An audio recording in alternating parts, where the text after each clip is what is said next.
en heren, een warm welkom voor Chad Frischmann. Thank you. Thank you, everybody, for having me today. Can you hear me all right? Ah, perfect, perfect. I understand I'm the first English speaker to give this lecture, and I venture to guess the first American. Surprise, right? But don't worry, I was born in New York State, and I live in California, so just about as European as we can get. But it's my pleasure today to introduce you to a new English word you may not have heard before: draw down. Drawdown is a new way of acting about global warming, a new way of thinking about climate change. It's a marker on the horizon, guiding us towards a future that we want. A future where reversing global warming is possible. Drawdown is that point in time when atmospheric concentrations of greenhouse gases begin to decline on a year-to-year basis. It's that point when we take out more greenhouse gases than we put in to Earth's atmosphere. Now, I know we're all concerned about climate disruption, climate change, and we should be. But climate change is really an expression of an underlying problem. It's the feedback of the system telling us what's going on. Climate change is working for us. The underlying problem remains global warming, provoked by the increasing concentrations of greenhouse gases caused by human activity. So how do we begin the process of reversing global warming? How do we start to solve the underlying problem causing climate change and climate disruption? Well, the only way we know how is to draw down, to avoid putting greenhouse gases up and to pull down what's already there. Now, given the current global situation, it sounds daunting, maybe sounds impossible. But humanity is brilliant. We already know what to do. We have real, workable solutions that exist today that, when taken together, can actually achieve drawdown. What we lack is not the knowledge of what to do, but the will to accelerate that implementation farther and faster than we ever thought we needed to. But we do. But why aren't we doing it? Well, we have to really change the way we talk about global warming and climate change. Because how do we hear about global warming in the media today? How do we receive the knowledge and information about climate change? Well, we're inundated with stories of doom and gloom. Terrifying headlines and horrifying images that have been crafted and designed to elicit fear and panic. This is London. Who's been to London? Do you remember this flood? Don't worry, because it didn't happen. This has been photoshopped, crafted, created to elicit panic. And when we're confronted with fear, what do? We run away. We distract ourselves. Maybe with clickbait. Who wouldn't want to know how a frog ornament is used as a murder weapon? I'd click on that, right? And a lot of these stories come from very good science. This is originally from a story reported in the New York Times, but it's been rebranded, reframed, reblogged, and crafted to elicit a sense of disempowerment. The apocalypse is upon you now, and there's nothing you can do about it, so buy some discounted wine, right? And order some takeaway, right? There you go, Grubhub. Do you have that here? Something similar? I'm sure. This is marketing people, right? But we need to remarket how we think about global warming.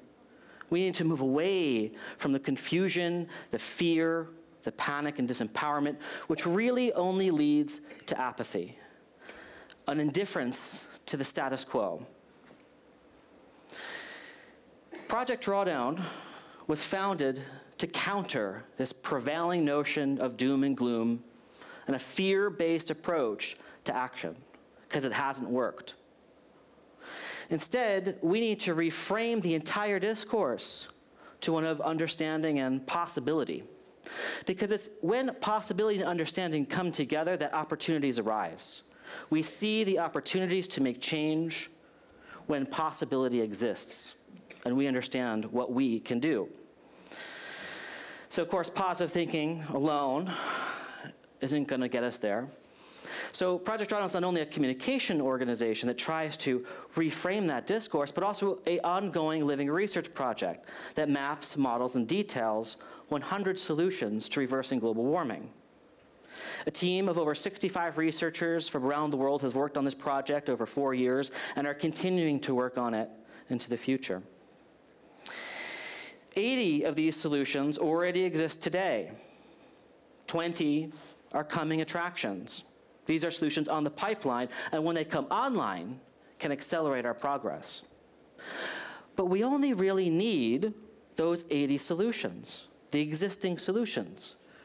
Because today, those solutions exist, they're scaling, they're financially viable, and taken together, they can achieve drawdown. When the 20 coming attractions start to come online, we'll move that much faster. These solutions do one or more of three things: replace existing fossil fuel-based energy generation with clean, renewable sources, reduce consumption through technological efficiencies and behavior change, and to biosequester carbon in our plants, biomass, and soils through the most powerful tool we have at our disposal for drawing down: photosynthesis. It's through a combination of these three mechanisms that drawdown becomes suddenly possible. So how can we do it? Well, here's the short answer. This is a list of the top 20 existing solutions to reversing global warming. Take just a quick few seconds to look over this list. It's eclectic, from onshore wind turbines to peatlands, from educating girls to managed grazing. To the right of the list, you'll see figures. This represents the total amount of carbon dioxide equivalent that is reduced from the atmosphere or avoided from being put into the atmosphere to start with over a 30-year period from 2020 to 2050. This is in terms of gigatons. That's 1 billion tons. It's hard to kind of imagine what a gigaton is. Think of 1 billion cows. Whew. So that's how we measure the reduction of potential for drawdown. So the first thing to notice about this list is that when we typically think about climate solutions, the first thing that comes to our mind is often electricity, right? Coal and gas-fired plants. And it's important because that represents about 25% of global emissions. But the first thing to notice, that only 5 of the top 20 solutions relate to electricity generation. More importantly, 8 of the top 20 solutions relate to food. So the impact of food on the climate may come as a surprise to people. But if we think about every drop of oil, every seed that's produced, as it goes along the supply chain from production to processing to packaging, all the glass and plastic and cardboard that's made to store and to move those food products around in the world, then to transport them all over the world, get them to store them in refrigerators, cook them on our stovetops, and sadly waste too much of it. What this shows us is that the decisions we make every day about what we produce, consume, and waste are perhaps the most important decisions every individual could make every day to reversing global warming. How we manage our land is also incredibly important. Protecting our ecosystems, like forests and wetlands and currently degraded land, safeguards, expands, and creates new carbon sinks that directly draw down carbon. This is how drawdown actually happens. When we take land management and food together, 12 of the top 20 solutions to reversing global warming relate directly to how and why we use land. This fundamentally shifts traditional thinking on climate solutions. If we go to the top of the list, what's there is also really surprising: refrigeration management, or properly managing and destroying of hydrofluorocarbons, HFCs, which are refrigerants used to cool the air through our refrigerators and our air conditioners.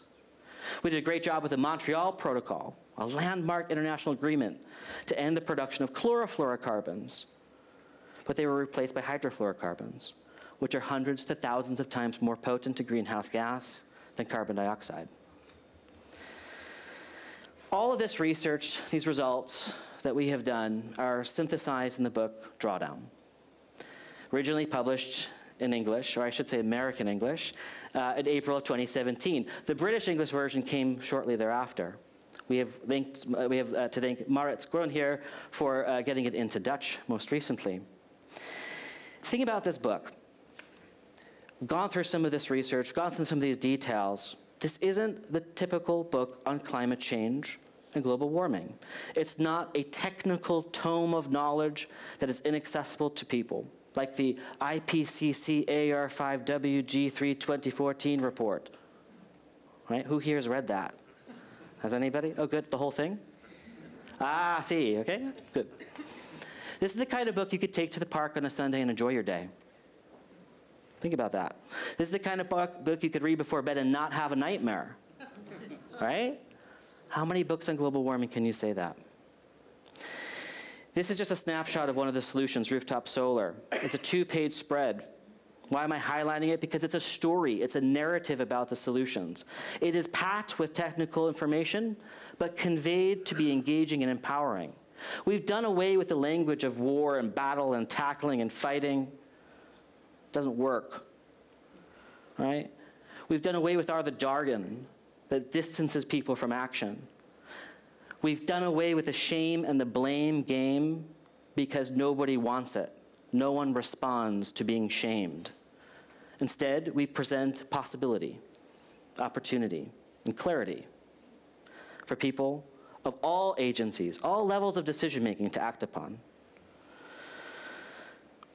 Let's go into some of the solutions. Rooftop solar comes in at ranked number 10. When we think about rooftop solar, what do we think about? Maybe a warehouse in an urban setting with a roof covered in solar panels. We saw one in the Schiphol airport, just earlier today, right? And that's good, it's important. But we have to also think about these solar panels as being applicable in rural and low-income countries as well. These are solutions that transcend urban high-income countries. We need to think about how to leapfrog ahead of traditional development pathways in low-income countries towards a solutions economy. And they have cascading benefits, all of these solutions. This family lives on a straw island in Lake Titicaca, and they're just installing their first solar panel. Before, kerosene was used for cooking and lighting. Kerosene on a straw island. So this family is not only helping to reverse global warming by reducing its emissions, but more importantly, it's providing access, clean access to electricity for their family, reducing air pollution, providing health and security for their household. We need to think not only about the electricity generation sector, right? We have to think about how we move around in the world today. Whether that's in an urban setting and choosing to bike or, God forbid, walk. You Europeans actually have a much better situation than those of us in the United States. You already have walkable cities in many ways. We need to work on that. But walking, biking, this is where municipalities and communities and individual action kind of blend together. Because municipalities have communities have the ability to create incentives by investing in bike infrastructure, walkable cities, city planning, public transport. But it's also the individuals making the choice of how they move around in the world within their cities and across continents. I came in myself from California. I try to pack in as many meetings as possible. Thank you, Maurits, for making that happen here in Amsterdam. But we may need to also think about how moving about in the world should be reduced. Because air travel is a very, very high emitter of greenhouse gases. But there are ways that we can do this that are economically feasible. Not only can we retrofit old planes or really focus on new designs of fuel-efficient aircraft, newer engines and so on for the planes themselves. Or we can practice something like telepresence, which is using the internet in order to communicate long distances. This is a really interesting device here where this little device goes around and follows you around the office so you can communicate and have a meeting as if you were there.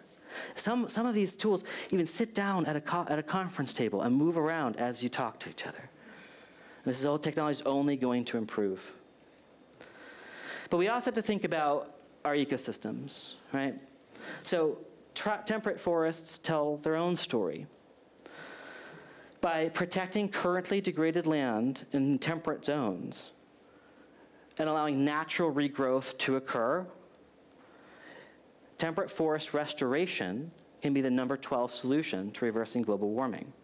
This is drawdown in action every year as carbon dioxide is pulled from the atmosphere and converted to soil organic carbon and biomass through photosynthesis. Remains the most powerful tool we have. And we need to think about protecting our peatlands and wetlands, coastal wetlands and peatlands, inland wetlands. Peatlands account for roughly 3% of the world's land area. But after oceans, think about that, after the oceans, it's the second largest storage of carbon in the world. 3% of the land area after oceans. So by protecting peatlands from degradation, we can avoid 21.6 roughly gigatons over that 30-year period from being released in the atmosphere. Because when you degrade peatlands, all the carbon that's stored there, it's safeguarded there, is released into the atmosphere. But perhaps even more importantly, by protecting peatlands, about 85% of peatlands exist today in the world. By protecting them, we actually can safeguard roughly 1,200 gigatons of carbon dioxide equivalent from entering the atmosphere over time. That safeguards, that protects that from any future degradation. That's almost 1.5, that's almost double what the current rate of CO2 is in the atmosphere. Imagine if that were to enter the atmosphere. It's the same. But we also, of course, can restore peatlands. And that's another solution. We also have to think about how we produce our food to make it more regenerative in nature, right? Modern agricultural practices are increasingly replacing traditional methods, which are already regenerative. This is how we used to do things, a regenerative system. Modern agriculture promotes monocropping, tillage, which again turns the soil and releases carbon dioxide into the atmosphere, and the use of synthetic fertilizers and pesticides, which are very high-intensity production methods, which ultimately end up degrading the land and turning it into a net emitter. Regenerative agriculture does the opposite. Restores soil health and productivity, improves water retention, increases yield, benefits smallholder farmers and large farming operations alike. And I know the Netherlands is one of the largest agricultural producers in the world. This benefits large operations and smallholder farmers. And it brings carbon back to the land. It's a win, win, win, win, win, win. 1, 2, 3, how many was that? 6? Probably 7. All right? And when you combine forestry with regenerative practices, this is silvopasture, silvo being forest, pasture meaning pasture land. By practicing managed grazing techniques and intentional reforestation of that land, you combine regenerative practices with restoration of forests. And the impact is astounding, the number 9 solution to reversing global warming. Also happens to have the effect of increasing body mass of livestock and making them healthier. But it's not just how we produce, but what we consume that has a massive impact on global warming. A plant-rich diet is not a vegan or vegetarian diet. Don't run to the door, don't worry. It's a healthy diet in terms of how much we consume overall, and particularly how much meat is consumed. Remember, we just showed silvopasture. It's a solution. Livestock management is still a solution. But in high-income countries, we vastly overconsume, and particularly overconsume meat, and that needs to be reduced. In low-income countries, they show insufficient caloric and protein intake. They're not consuming enough food and protein. And that needs rebalancing. Rebalancing to a healthy diet for all people. It's in the rebalancing that a plant-rich diet becomes the number 4 solution. Moreover, approximately a third of food is not even eaten. It's wasted, thrown out, where it decomposes and emits methane, which contributes up to 8% of the world's greenhouse gases. Methane is approximately 36 times more potent a greenhouse gas than carbon dioxide on a 100-year timescale. That's what the IPCC tells us to use, a 100-year timescale. I don't know who here can think about 100-year timescales. I can't. And probably with methane, we should be thinking more of a 20-year timescale because of the nature of the gas. And when we think about a 20-year timescale, it's actually 86 times more potent than carbon dioxide in terms of its greenhouse effect. So we need to look where along the supply chain this loss and wastage is occurring. In low-income countries, after food leaves the farm, most food is wasted early in the supply chain due to storage and infrastructure challenges. It's a technology problem.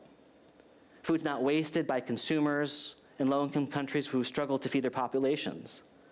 In high-income countries, it's the opposite. After food leaves the farm, most food is wasted at the end of the supply chain by consumers and markets. It's about consumer demand, consumer choice, not technology. It's in the prevention of food waste by the choices we make every day and by supporting infrastructure development in low-income countries that makes reducing food waste the number 3 solution to reversing global warming. What's interesting here is that when we look at all these solutions together, because we have to, none of these solutions operate in a silo. They're all work together as part of a system and ultimately a system of systems. They're all interconnected. When we connect the food system together and we adopt all of these regenerative agricultural practices, we adopt a plant-rich diet and reduce our food waste, our research shows that we would produce enough food on current farmland to feed the world's global population now until 2060 and beyond. What does that mean? That means we don't have to cut down any forests for food production. The solutions to reversing global warming are the same solutions to food insecurity and the same solutions to deforestation. Now, a solution that often does not get talked enough about, but should, family planning. By providing men and women the right to choose when, how, and if to raise a family, by providing and supporting access to reproductive health clinics, contraception, and the freedom of choice devoid of persecution, can result in a different future population projection, according to the UN, roughly 1 billion people less on the planet, through voluntary family planning mechanisms. Now, what does that mean? When we have a reduced population, that means less food, less electricity, less buildings, transportation, etc.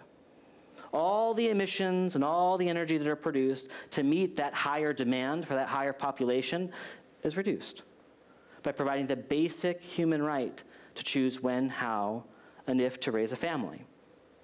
But family planning can't happen without equal quality of access to education to girls currently being denied that right.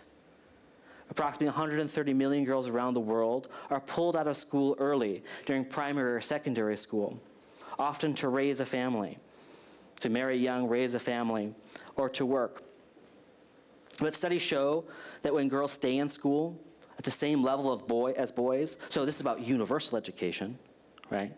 About addressing the gender disparity and inequality. But studies show when children have 12 to 13 years of schooling, they may have dramatically different life trajectories. Delayed onset of marriage, improved economic activity, smaller family size. The exact intricate way to break apart educating girls and family planning resources, and again, this is universal right to family planning, universal rights to education, is so inextricably intertwined, we chose to cut the results of population change right down the middle. But taken together, women's empowerment, addressing the gender imbalance and inequality in our system, in our public health and education systems, can be one of the most substantive solutions to reversing global warming. So, is drawdown possible? The answer is yes, it is possible. This is our most conservative scenario, and it achieves drawdown in 2070. That's beginning the process of reducing atmospheric concentrations. This is the list that you saw, the top 20 list. If we are more ambitious, more urgent, and we set ourselves that marker on the horizon for 2050 to achieve drawdown, our rankings start to change. You see onshore wind turbines leap to #1. You see electric vehicles jump to the list. You see clean cookstoves, concentrated solar. If we're even more ambitious, even more urgent, which we probably need to be, that top 20 shifts again. Tropical forests. We talked about temperate forests last time, but tropical forests are even more impactful because of higher rates in which they pull carbon dioxide from the atmosphere than temperate forests. Leaps to #2. Refrigeration goes down to #3, and so on. The point here is that the rankings don't actually matter. It doesn't matter which is #1, 2, 10, or 60. All of the solutions are required. All 80 existing solutions can get us to drawdown. There's no silver bullet. There's no subset of solutions that are going to get us there. There's no such thing as a small solution. We need all 80. The great thing about this is we would want these solutions whether or not global warming was a problem. Think about it. I'll repeat it. We want these solutions whether or not global warming was a problem. Why? Because they all have cascading benefits to human and planetary well-being. If we take renewable energy generation, this results in clean, abundant access to energy for all. A plant-rich diet and reduced food waste results in a healthy global population with enough food and sustenance. Family planning and educating girls, my gosh, this is not about climate. This is about human rights and gender equality. It's about economic improvement. It's about justice, basic human rights. Protecting our ecosystems protects biodiversity and the oxygen that we breathe. You can't even try to calculate the benefits of that. Regenerative agriculture, silvopasture, peatland protection. This restoration. This restores soil productivity, increases yield, benefits farmers, smallholders, and large farming operations. These are all win-win-win solutions. This is the future we want, whether or not global warming was a problem.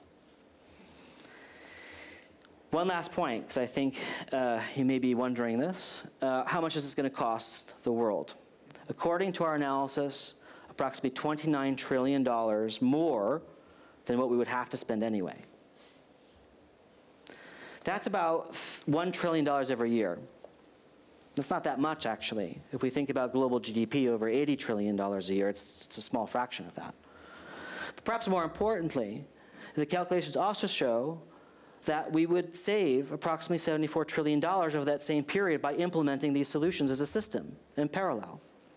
That's a net savings of $44 trillion by creating a future that we want. So we can achieve drawdown and begin the process of reversing global warming if we want to. It's not really going to cost that much, and just the financial returns on that investment are huge. If we start adding on all the additional benefits, it's beyond calculation. Thing is, we all have a role to play. Because when we start to implement these solutions from the top down, from the bottom up, and the middle out, whether we're an individual or a community, a municipality, we all have solutions that we can act upon. And when we do so, we find a surprising result.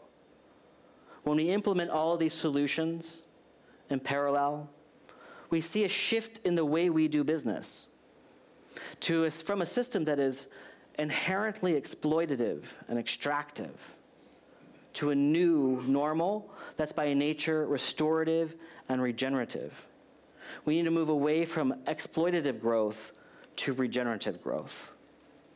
And in doing so, we may need to rethink our global goals and our local goals to move beyond stabilization, dare I say beyond sustainability, towards regeneration, and along the way, reverse global warming. And I would like to venture a guess.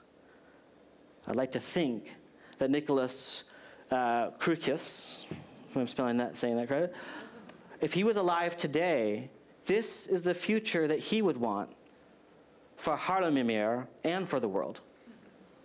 Thank you.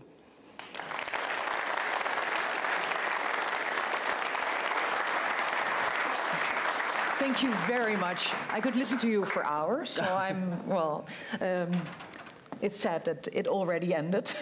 But I want to show the book, of course, the book in Dutch that was presented yesterday to the Parliament, which is very good. But I have, one question, or maybe 1,000.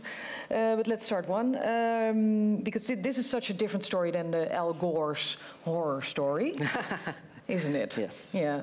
It's Al Gore's story with an inconvenient truth, with an absolutely essential foundation point. It got everybody thinking about the problem. It got everybody scared. It got everybody scared, but also thinking about the problem. It was a starting point that was essential. If it didn't happen, I'm not sure we would be having this discussion the same way today. So it's important. But now we need to start thinking more and more about solutions, a convenient hope, as Maurits has described. Yeah, that's very good. But you sound very optimistic, and I really love this. But how resilient is Mother Nature? Oh, the Mother Nature is incredibly resilient. It's incredibly resilient. Mother Nature will survive. The Earth will survive. Life will survive. Humanity actually will survive. In my opinion, will survive. There'll be a forcing function that we will move and we will make the shifts that we need to. But along the way, billions of people could be suffering. And so we need to move now, act now to create that future that we want. It's in our hands. We have the possibility to do it. These are existing, scaling, financially feasible solutions.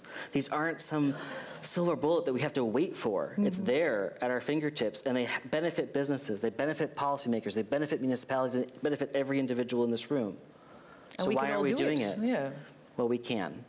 We can, very good. Just do it. Just one more, just do it, Nike. Just one more question. Let's stop talking about it and do it. There's one thing that was really fascinating for me, and I think maybe more people, because here in Holland, in the 80s, we protested against nuclear energy. And we are still, a lot of people are against it, but it is number 20 of one of the solutions. Yes, it is number 20. It's important to note that we try to be as unbiased as possible with our evaluation of different solutions. So we subject all technologies and practice to a rigorous assessment within our models before we include them or did not include them. Now, nuclear energy does pencil out in our models. However, that's in our most conservative scenario, the plausible scenario. We have to think about how we plausibly can get there, what are the trajectories we're on right now. But if you look at these other two scenarios, the drawdown scenario and that optimum scenario that I showed you, nuclear drops right off that list, right off that list, because we have other alternatives that make more sense. So if we push faster and more ambitiously with renewable energy systems like solar, wind, geothermal, et cetera, we don't need to be investing in nuclear, and so we shouldn't. And that's the answer. Thank you very much. Chet Frischmann, thank you so much.